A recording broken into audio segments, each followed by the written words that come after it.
It's time for our fitness columnist, Micaela Whitworth, and I had no idea butt sculpting was going on, but apparently it is. It is. How prevalent is this? It's been around for a while, I mean, since J-Lo and Beyonce, but now this new girl's come out on Instagram with 3 million followers, where she is famous for. Had you heard about her before this? Yes. You had? Oh, yeah. okay. Butt selfies. It's a thing. And all she has is pictures of her butt. And she's a small girl, but she has a very sculpted and curvaceous behind. So, belfies. So belfies, she's become famous for that. She was even in Vanity Fair this month. Her name is Jen Selter? Jen Selter. So she's a fitness model, and she claims that she, 3 years ago, she was very skinny, and, she was made fun of in high school, and then she started working out, and all of a sudden, from her workouts, she's created this butt. So there's a lot of skepticism about whether or not it's real or not. They might actually say it's implants, but there's a few factors of what it could be, which one would be genetics. Some people's butts are just bigger than other people's butts. So nature versus nurture. Yeah, it could be that. Like some people have bigger calves, some people have bigger forearms, so it could be partially that.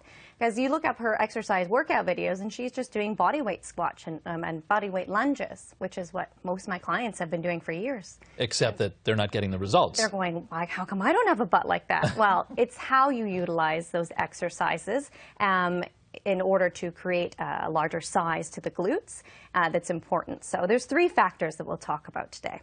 So number 1 is hip mobility.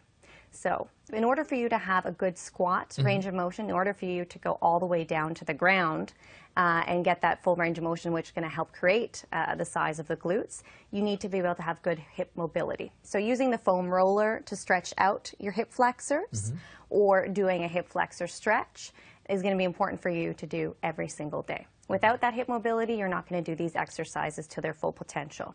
The second thing is glute activation. So because we're seated on our glutes for most of the days, sometimes we don't recruit them very well when we go into the gym. We don't recruit. We don't recruit the muscle fibers. Recruit the glute. We have to recruit them. So hip bridging, we can do side steps just before you go on to those heavier exercises. We just want to wake them up, and that's what those exercises are going to do.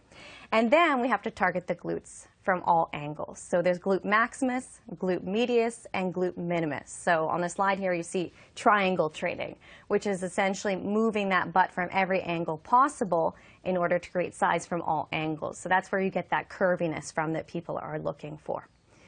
Make sense? Yeah. So there's a lot of factors. Okay. And then it's how you train in terms of how much you train. Okay. So a lot of people are doing these exercises, but they might do 3 sets of 12 repetitions. And they've been doing that. Maybe they hold on to weights. Maybe they just use their own body weight. And you're burning calories, but you can't create size that way. So have you ever been on a mass building, like bodybuilding type of program? Look at me. That's a no. All right. You've been trained with Mark Fit. He's been doing that. Yeah, but I mean, I'm there for 5 minutes. We do a segment and I leave. That's it. I don't train with him. I couldn't afford.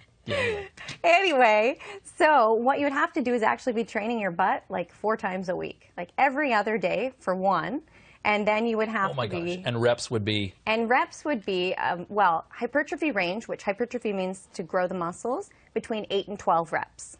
And then you want to be doing lots and lots of sets.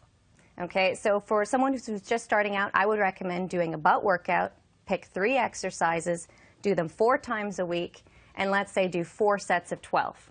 That's your starting point. Later on, we want to start lifting heavy, which is 5 sets of 5 reps. And you're still doing that again, maybe 3-4 times a week. Huh. That is going to build you a big butt with those same exercises. But you have to lift enough weight, like for, say you're doing your 5 rep program, at the end of your 5th rep, you can't do anymore. You're done. Your butt's tired. Okay. That's how every single set should be, and you're going to do 5 sets of that. So to exhaustion. Yes. Yeah. And the thing is, most women aren't usually utilizing heavy enough weights in order to create that size. So we'll show the exercises. We have 4, which are going to target the glutes from 4 different angles, but you have to make sure you're using heavy enough weights. So we have our deadlift exercise, which is very standard. It's going to give you a nice bodacious booty. The second one is the hip thrust exercise. The third one, step up with reverse lunge, and then our resisted kicks is the last one. Resisted kicks. Yeah, resisted kicks. So here's our deadlift exercise. Now, this is me showing you how to do proper form and technique. But do you know how much weight I would use in the gym on this exercise on a 5x5 program? How much? 120 pounds. I weigh 120 pounds. Yeah, that's a lot. So you don't want to start a 5x5 program if you haven't been training before. Here I'm just using 20-pound weights. So get the form and technique down first, and then you can later on go on to a heavier set program. Okay. This is the second one, the hip thrust exercise. Once you start using heavier weight, you're going to need a spotter, and you want to do this maybe on the bench instead. And you put the weight on your stomach? Yeah, or then you go on to using a barbell. Yeah, across your stomach? Yeah, across your hips. Yeah. Right across the hips. And you're squeezing your butt, because easily, if your hips aren't flexible on this exercise, you could use your back. You could start arching the back. So that's why that hip mobility is so important in order to get the glutes working. Right. This one's a double whammy exercise. So you're doing your step up, and then you're going into your reverse lunge. So same thing right now, I need, but ideally you want to hold on to some dumbbells or a barbell when you're ready to go on that 5x5 program. So that's all butt building exercise. This is all butt, but the thing is, when I talk about the glute recruitment, is that your quads are working on this exercise too. And your quads can take over the exercise very easily, and you can get no butt at all. So that's why it's important, another important factor. This is my favorite one, because people don't work their glute medius very much. You can use this with a cable. I have an exercise band. It's a bit hard to see here in the video. But you want to have some resistance when you work the glute medius. Glute medius is more known as people lie on their side and do leg lifts, kind of like you know, back in the day when we had all those butt aerobic type of programs. So you're lying on your side and moving that leg up and down. That was impressive. But that's more resisted, so you're going to get more of that curve to the butt. So like a karate kick. It's tough. It's not an easy exercise. I was trying to make it look easy. Well, you did. Smile, but no, it was burning. Yeah.